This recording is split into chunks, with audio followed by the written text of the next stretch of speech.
देखो अपने जो है कि कंधे का तकिया देते हैं, अपने पलकों का पंखा देते हैं, अपने अधरों से लगाए रहते हैं।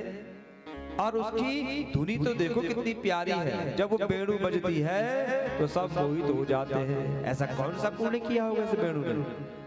अरे हरनिया कृष्ण सार मृगों के साथ नंद नंदन के पास चली जाती है, मोर नाचने लग जाते हैं, सारे पशु पंछी शांत हो जाते हैं, और एक हम गोपियां हैं वृंदावन में रहकर भी अपने आप को आज तक उन पर निछावर नहीं कर पाई।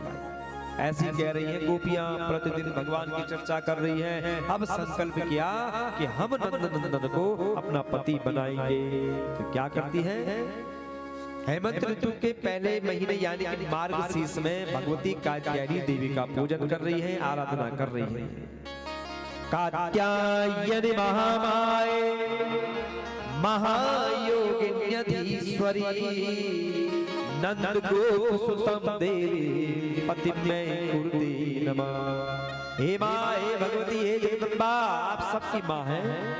आपसे बस यही मांगती है कि नंद नंदन भगवान श्री कृष्ण हमारे पति हो जाएं। रोज पूजन करती है, यही मांगती है, इसी माला को जपती है। बहुत सिद्ध मंत्र है। अगर बेटा और बिटिया के विवाह में विलंब हो रहा है तो अपने कुल पुरुष जी से जप करवाइए, अवश्य विवाह हो जाएगा। अगर कहीं दोष है तो एक दिन यमुना जी में नग्न होकर के स्नान किया तो भगवान ने वस्त्र छिपा दिए। गोपियों ने कहा हमारे वस्त्र दे दो, भगवान ने कहा आओ और ले जाओ।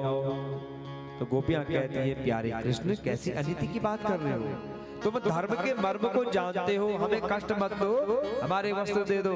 भगवान ने कही राजकुमारियों, हे कुमारियों, एक तो तुम मुझे अपना स्वामी मानती हो और ऊपर से मेरा कहना नहीं मान रही हो, मेरी आज्ञा का पालन नहीं कर रही हो। आओ और वस्त्र ले जाओ। गोपियां लज्जा के मारे अपने हाथों से अपने अंगों को ढकती हैं। जल से बाहर आई भगवान श्री कृष्ण के पास आती हैं। भगवान ने कहा गोपियों, तुमने जो व्रत किया है ना वो पूरा हो गया है, तुमने अच्छी तरह से निभा दिया है।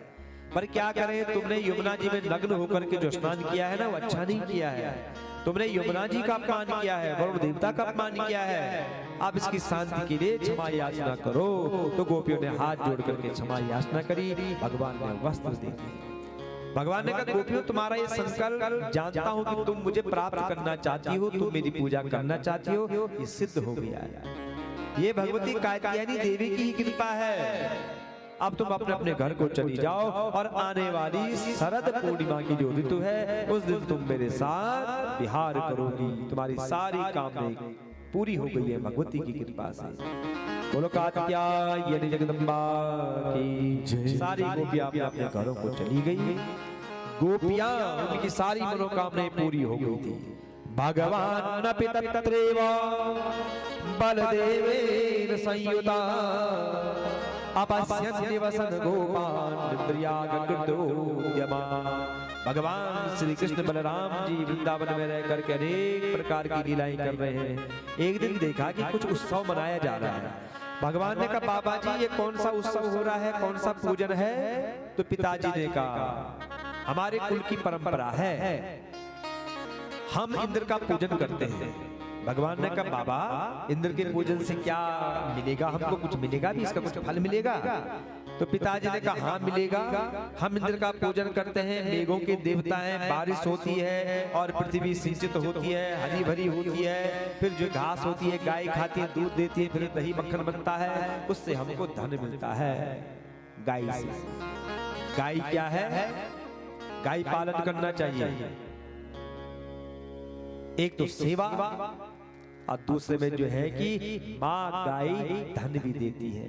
दूध है, दही है, घी है, गोबर है। गोबर भी तो बिकता है, नहीं बिकता है? ओपले ऑनलाइन मिल रहे हैं आजकल, अब लगाओ तो। और हम नहीं बना रहे हैं। अगर गाय बचानी है तो मैं तो यही बोलता हूं कि गाय कैसे बचे। सड़कों में गाय दिख रही है, बच जाएगी गाय। क्या करना है? सब उन गायों को जो एक अपने गांव में लाओ। दूध नहीं दे रही है कोई बात नहीं है, गोबर तो दे रही है, गौमूत्र तो दे रही है। गोबर के ओपले बनाओ, बेचो उनको बाजार में, कहीं जगह काम आएंगे। जाड़ों में जैसे जो है कि जाड़ा होता है तो सरकार अलाव की व्यवस्था करती है, वहां भी काम आएंगे, अंत्येष्टि में काम आएंगे, पैसा भी मिलेगा, शुद्ध भी होगा, वातावरण भी शुद्ध होगा, गौमूत्र जो है उसका छिड़काव होगा तो बीमारी भी नहीं होगी। दूध से ही मतलब मत रखो कि गाय दूध देगी हम तभी पालेंगे, नहीं, गौमूत्र भी दे रही है, गोबर भी दे रही है, सेवा भी हो रही है। और फिर दूसरे में क्या होगा, जो भोजन बचता है हम जगह जगह फेंकते हैं, तब जो कि बंदर आते हैं, बंदरों का भी तो भय है। तो जो है कि रोटियां हैं, वो रोटी जो कि गौ माता खाएगी, घास खाएगी, और क्या पता प्रभु की कृपा से दूध भी देने लग जाए। तो गाय पालो, बहुत अच्छा वो है गाय पालना, सेवा का सेवा, और जो है कि बिजनेस का बिजनेस भी है। देखो पहले बीमारियां नहीं होती थी क्योंकि सबकी गाय थी, गोबर जो है कि सबके घरों में रहता था, बीमारियां नहीं होती थी। मिट्टी से पहले घर ही देखो ले पावा है, बड़ा अच्छा, लाल मिट्टी गोबर से बीमारियां नहीं होती थी, मच्छर नहीं होते थे। आज जो है कि टाइल्स वाले मकान हो गए हैं, कितना सजाओ पर मच्छर फिर भी भीतर ही आ रहे हैं। ये मच्छर कभी नहीं छूटते। मच्छर दो प्रकार के होते हैं, एक होता मच्छर, एक होता मात्सरिया। बाहर का मच्छर बाहर काटता है, भीतर का मात्सर भीतर काटता है। ये उसके पास कितना पैसा है, उसने ये इतना धन कहां से जोड़ा, इतना मकान कैसे बनाया है, ये मात्सरिया, ये कभी नहीं छूटता है। तो कहते हैं कि गाय घास खाएगी तो जो है कि हमको धन मिलेगा। अच्छा बाबा जी ये इंद्र से होता है?